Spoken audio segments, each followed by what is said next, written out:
Dobrý deň všetkým. Nastavte prosím dolár, ako je ma počuť. V podstate pán Oleg Lipovecký povedal všetko, čo som chcel povedať.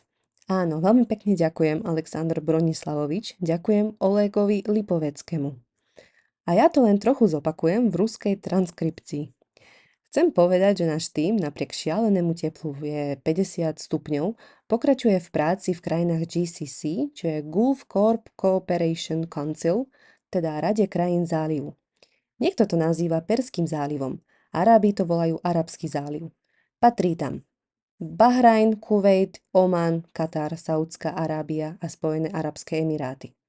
A keďže sa tým momentálne nachádza v Katare, najväčší progres máme práve tam s prístupom k vedúcim spoločnostiam regiónu, vrátane medzinárodných spoločností, ktoré pôsobia v Katare a mnohé z nich tam majú hlavné sídla. Ako napríklad Vodafone, Invest Qatar, Qatar Foundation, prosím, neplete si Invest Qatar a Qatar Foundation, to sú dve rôzne inštitúcie. A samozrejme prebiehajú rokovania na úrovni CTO a CEO. A budúci týždeň tam odlieta náš technický tím, aby na mieste viedol už technické rokovania spojené s inštaláciami. Budú hovoriť tým svojim vtáčim jazykom, ktorý naša delegácia nehovorí, pretože tam poletia naši CTO a iní špecialisti. Najdôležitejšie je to, že Michael a Oleg sa stretávajú s ľuďmi, ktorí robia rozhodnutia, tzv. Decision makery, gatekeepery, no jednoducho rôzne všelijako sa im hovorí, ale to sú skrátka ľudia, ktorí príjmajú finančne zodpovedné rozhodnutia. Viete, že na východe existuje taký arabský alebo východný spôsob vedenia biznisu, kde šéfovia korporácií príjmajú rozhodnutia až do najmenších súm. Tam neexistuje pojem delegovanie, všetko je založené na rodinnom systéme. A teda hlava rodiny, zvyčajne muž, ale ženy tiež zohrávajú dôležitú rolu, robí rozhodnutia.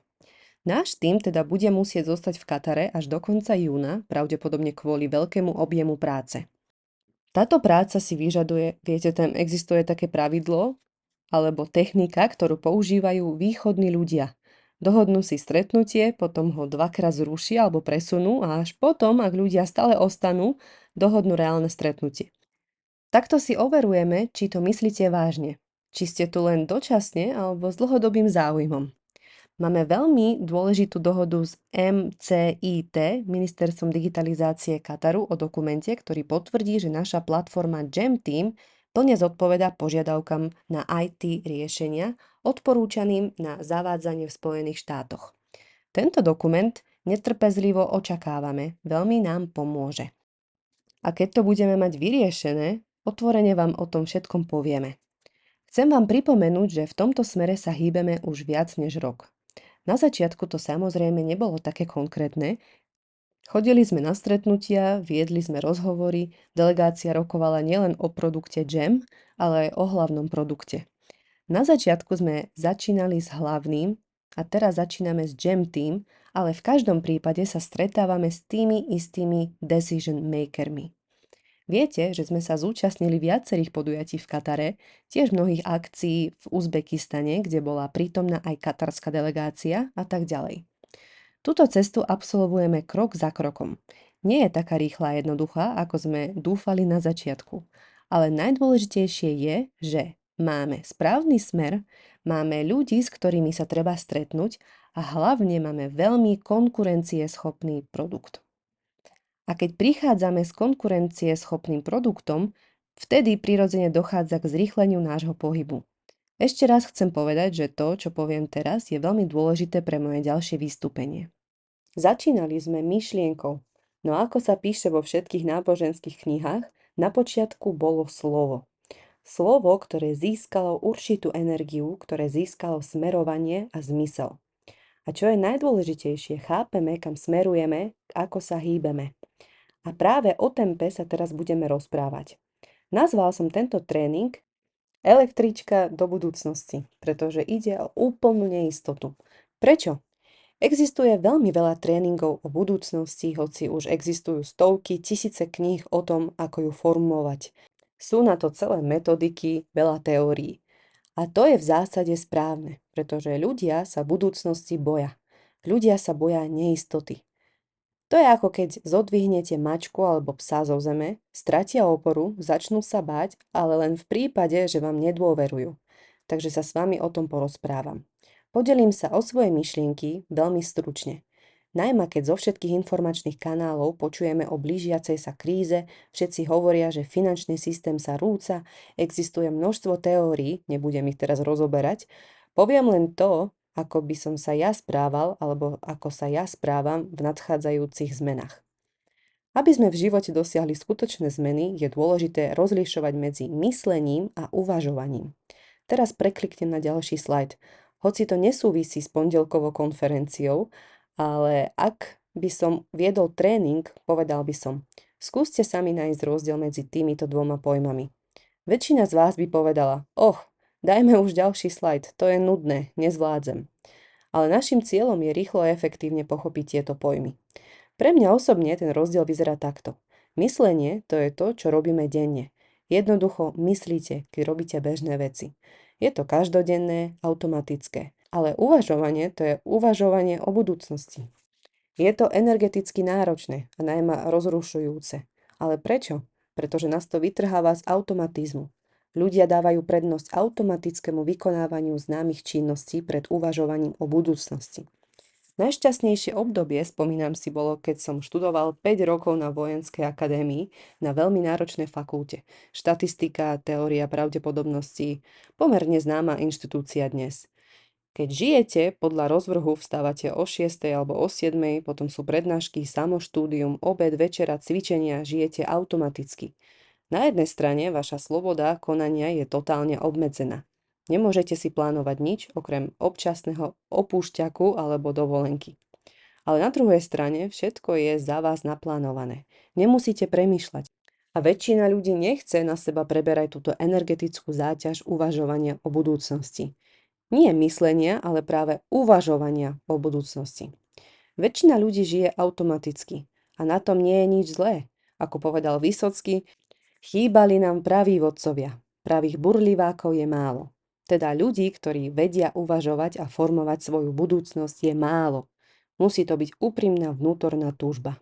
Uvažovanie je veľmi náročné, pretože keď vaša budúcnosť nie je zaručená, keď je neistá, keď vás strašia apokalyptickými pravdepodobnosťami, pre mozog je to stres. Niekto to zajedá, niekto to zapíja a niektorí výnimoční ľudia idú do športu. A vďaka Bohu za to. Ako sa spieva v jednej pesničke, vyberáš si šport alebo záťah. A ja si myslím, že keď sa tu pravidelne zhromažďuje približne 750 ľudí, tak sú to ľudia, ktorí premýšľajú o svojej budúcnosti a neboja sa. Vysvetlím, v čom je výhoda tejto konferencie oproti tréningu či niečomu inému. Na zníženie stresu pre mozog je lepšie uvažovať a budovať budúcnosť v kolektíve. A práve to robíme my. Teda náš projekt, okrem toho, čo už hovoril Alexander Bronislavovič, o peniazoch, o produkte, o vlastníctve, o fonde, o mnohých veciach, ktoré boli rokmi vybudované ako infraštruktúra, je schopný zaistiť budúcnosť a o tom sme už veľa hovorili. Pre mozog je znižovanie stresu možné práve vtedy, keď rozmýšľate v kolektíve. Kolektívna inteligencia znižuje pravdepodobnosť chyby. Pamätám si svoje absolvovanie školy, teda služby, keď sme ako mladí poručníci odchádzali do rôznych miest. Cítil som vtedy nie úzkosť, ale prechod na novú úroveň neistoty. Pri rozširovaní systému rastia jeho nestabilita. Neistota vo vnútri systému sa zvyšuje, to je z oblasti, ktorú som študoval. Ale ak sme spolu ako kolektív, tých 750 ľudí tu, a navyše mnoho ďalších, ktorí tu dnes nie sú, ale sú v projekte, tak spoločne budujeme svoju budúcnosť. A to je obrovská výhoda.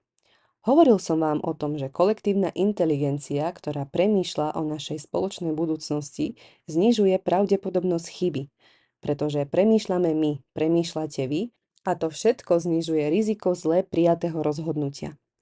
To je tá hlavná myšlienka, ktorú som vám chcel dnes odovzdať. Kolektívna inteligencia znižuje riziko chýb.